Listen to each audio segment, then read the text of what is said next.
नमस्कार दोस्तों, स्वागत है आप सभी का हमारे चैनल पर। इस चैनल पर हम दुनिया की बेहतरीन किताबों को आसान भाषा में समझाते हैं। आज हम बात करेंगे एक अद्भुत किताब द पावर ऑफ नाउ के बारे में। तो जुड़े रहिए और इस सफर का आनंद लीजिए। पुस्तक परिचय। The power of now. The power of now. The power of now एक प्रसिद्ध आत्म विकास पुस्तक है जिसे एकहार्ट टोले ने लिखा है। यह पुस्तक आध्यात्मिक जागरूकता, वर्तमान क्षण में जीने और मन की शक्ति को समझने पर केंद्रित है। इसका मूल उद्देश्य पाठकों को उनके आंतरिक शांति और आत्म जागरूकता के साथ जोड़ना है। यह पुस्तक ध्यान, स्वीकृति और आत्म साक्षात्कार के गहरे पहलुओं की व्याख्या करती है और यह सिखाती है कि कैसे वर्तमान क्षण में रहकर जीवन के तनाव, दुख और पीड़ा को समाप्त किया जा सकता है। अभी की शक्ति क्या है? इस पुस्तक का केंद्रीय विचार यह है कि केवल अभी ही वास्तविक समय है। हमारा मन अक्सर अतीत की यादों और भविष्य की चिंताओं में उलझा रहता है। यह हमें वर्तमान क्षण की सुंदरता और शांति से दूर कर देता है।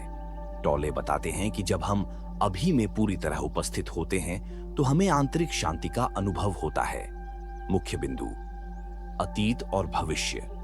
अतीत केवल स्मृतियों का संग्रह है और भविष्य केवल कल्पनाओं का क्षेत्र है।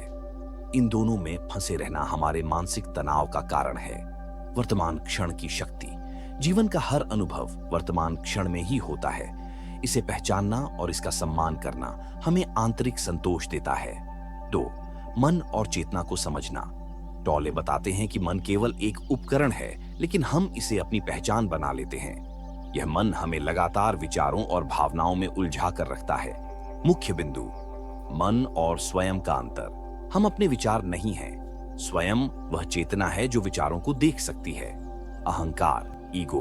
अहंकार हमारी झूठी पहचान है जो हमें मैं और मेरा की सीमाओं में बांधता है।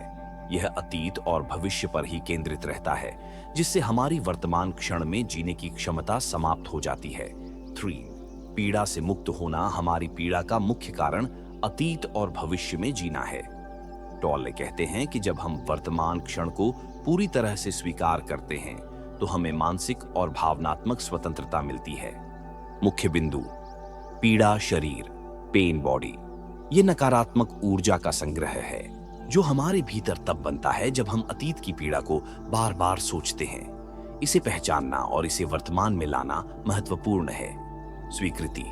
जो कुछ भी हो रहा है उसे बिना किसी प्रतिरोध के स्वीकार करना ही सच्ची शांति की ओर पहला कदम है।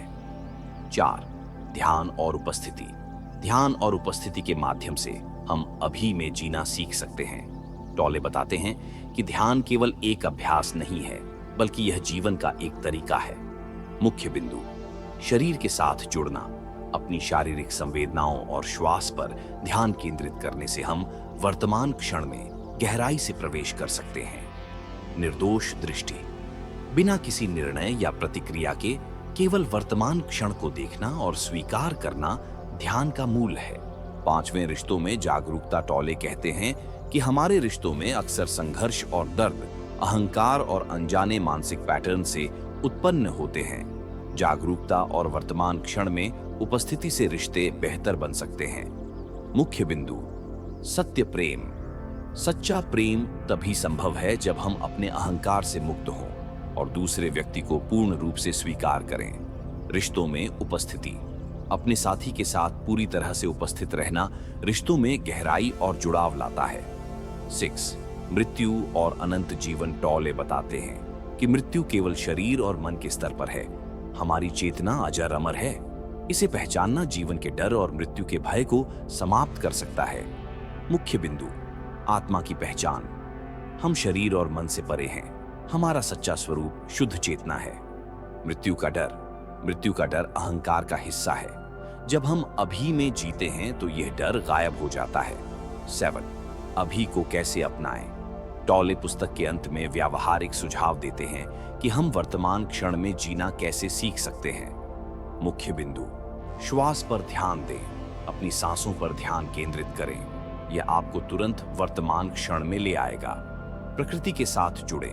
प्रकृति में समय बिताने से आप अभी के साथ गहराई से जुड़ सकते हैं। अपनी भावनाओं को महसूस करें। किसी भी भावना को बिना दबाए उसे महसूस करें और उसे बहने दें। पुस्तक का निष्कर्ष दी पावर ऑफ नाउ किताब यह संदेश देती है कि वर्तमान में जीना ही सबसे महत्वपूर्ण है। हमें अतीत और भविष्य के बारे में चिंता छोड़कर केवल वर्तमान क्षण पर ध्यान केंद्रित करना चाहिए।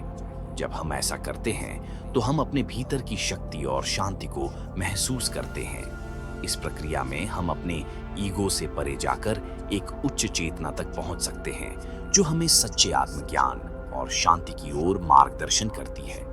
लेखक इस पुस्तक के माध्यम से हमें यह सिखाते हैं कि केवल वर्तमान में जीने से ही हम मानसिक शांति, खुशी और संतुलन प्राप्त कर सकते हैं। यह पुस्तक एक मार्गदर्शक के रूप में कार्य करती है जो हमें आत्मज्ञान की ओर मार्गदर्शन देती है।